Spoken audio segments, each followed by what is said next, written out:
The National Summit on Civic Education is a conference that the Jack Miller Center puts together to convene all of the leaders in the civic education movement, from educators at colleges and universities to leaders of nonprofits to leaders of funding organizations to come together to solve the problems facing the broader civic education reform movement. We're connecting practitioners with funders, with leaders at educational institutions, so that all the individual work that we're all doing can actually come together and we can solve problems together rather than continuing to work independently of one another and not coordinating our efforts. The spirit of positivity is high, the hope for the future is high, and people are building relationships or reconnecting.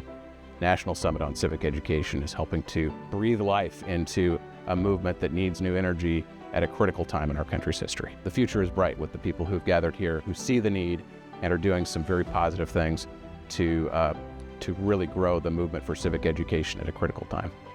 I think that the National Summit brings together an unusually wide ideological range of people to sit together and learn from each other in good faith.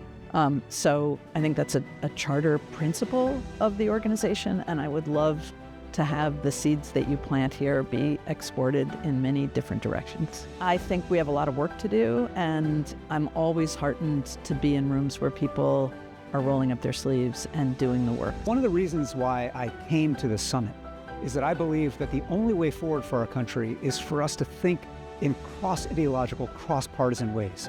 Be able to mix ways of seeing, ways of solving, ways of being moved about what the purpose of this country is. And when we come together with that sense of open mind and open heart, not committed only to free expression and being able to say my point of view, but actually to free exchange and learning from each other's points of view, that's what the Jack Miller Center is all about. I am confident that the people who are here then go back to the work they're doing, whatever it is, donors, practitioners, or organizations, better equipped to do the work of bringing students into these founding principles. That's what binds us together, is support for the idea of teaching those to students across the country of all ages.